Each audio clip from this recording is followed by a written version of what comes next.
Welcome to Home with Simone. My name is Simone, and a huge thank you to every single one of you that support my channel, whether new or existing subscribers. Today's video is a DIY, and I am going to be doing a fabric painting or a fabric canvas for the living room. Super easy. You don't really need too much, just your spackling, your glue, your water, and then it's a matter of mixing everything together. Don't mind Miss Luna. She's always in my business. Jem is around the corner laying down ever so nicely, but Luna's got to be right up in there. She wants to know what's going on. She didn't consume any of these products. For anybody who's concerned how close she is, nothing was ingested, I promise.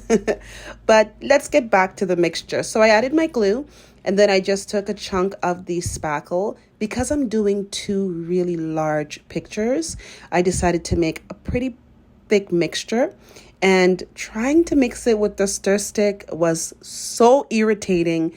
The consistency between the liquid and the spackle was just so different that it wasn't mixing. So I had to use my hands. I would recommend wearing a glove, but leave it to me to just be lazy and use my hands. I had to squeeze the spackling together and use my hand to mix it so that everything could mix properly. I wanted it to almost be like a muddy texture, not too thick because I had to put it on my canvas, but I wanted it thick enough that it would dry fast and wouldn't be really runny or dripping off the canvas. Once I got it mixed, it was easy from there. I was able to use the stick and just kind of blend everything in together, making sure that the glue, water, and the spackle was mixed perfectly. Now, this is where everything starts to go downhill. I looked everywhere for a flat sheet. I was looking for a white flat sheet, couldn't find it, found it in Walmart for $20, and I'm like, I'm not paying $20 for a sheet I'm going to cut up.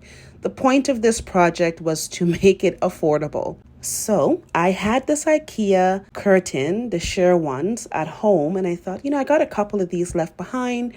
I'm sure this will look really nice and whimsical and pretty and light. In my head, it made sense. As soon as I put it on the canvas, I knew right away, this is not going to turn out the way that I envisioned it. But I thought, let me keep going. Let me trust the process. Let me try. Because I've done DIYs before where I hated it in the middle of doing it. And then by the end of it, I was just so in love with it. I was hoping this would be the experience. I decided to continue the process. I thought to myself, if I just finished everything, let it dry, I might be pleasantly surprised. Even when I'm doing the edging here, I was second guessing. I honestly lost confidence. And I find with myself when I'm doing a DIY, if I lose confidence, then the DIY never comes out nice. You can see where I lost the confidence in it. It shows in my work. So I'm trying really hard to stay in a positive state of mind. But I really did feel super defeated at this point, to be honest. I thought, this is not going to turn out. And you know what? It didn't. It really didn't turn out. After I finished putting the edging down, like how I did it, and I liked how I did the edges. It was really nice and seamless. But when I stood up and looked at it, I was like, nope. I'm not going to like it, so I tore it all off.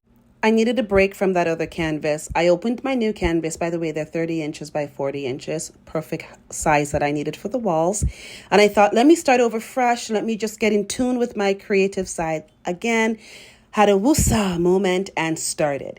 This is what I'm using. It's actually the drop cloth that I purchased from Dollarama for $4. And I tore the plastic side of it off. And it gave me this really beautiful texture material that was really easy to work with. I was really surprised. I didn't know what I was going to do, but I knew I wanted to get this done.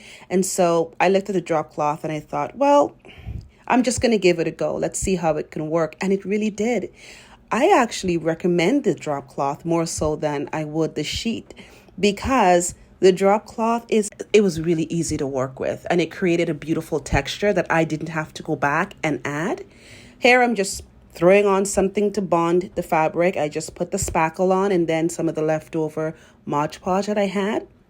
just to create a bonding agent, because as you can tell, my material doesn't have a lot on it.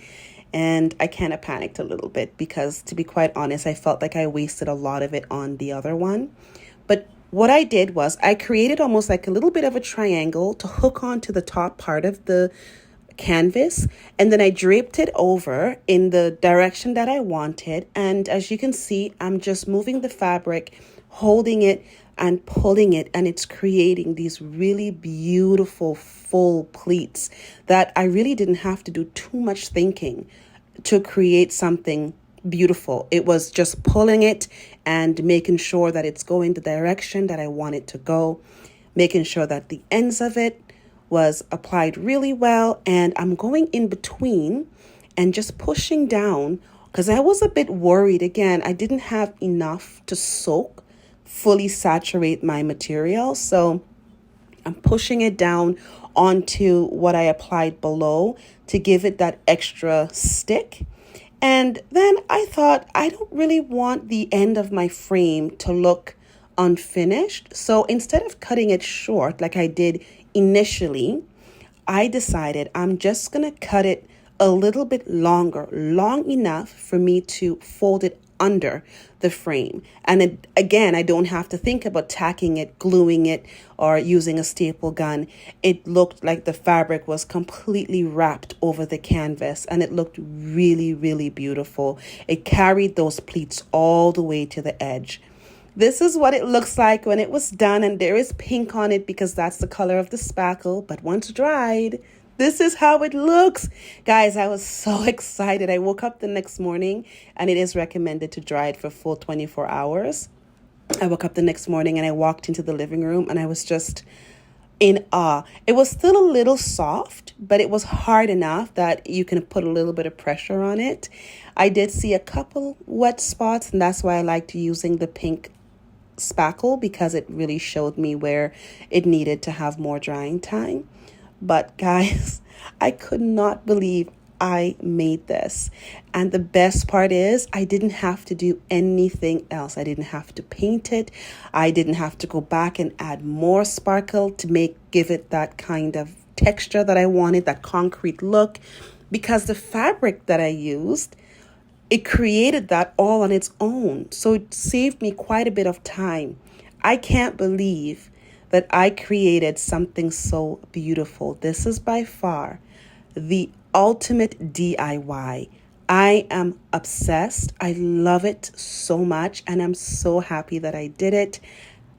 The detail on this is so simple, but the impact it gives is beautiful. It was exactly what I needed for my living room. That space, I really wanted to be so calm, still have a little bit of glam, but also a minimalistic feel, and light and warm at the same time. It's a small space, and heavy artwork really could make the walls seem closed in. Considering I painted the walls a darker color, I needed my artwork to be lighter. I needed it to be something that was going to open the space instead of close it. I can't wait to show you guys the living room. It's almost there. It's almost done. I got a couple different things I'm waiting for to come that I've ordered, and then I'll do a little tour of it. It's not going to be 100% done when I do the tour because I still have some other bigger pieces, but that's taking a long time. So I'll give you guys an update before the end of the year. But I also have another DIY. If you guys like this one, you're going to like the other one. It's artwork for my office, and I can't wait to show you guys. Until then, I'll see you all in my very next video.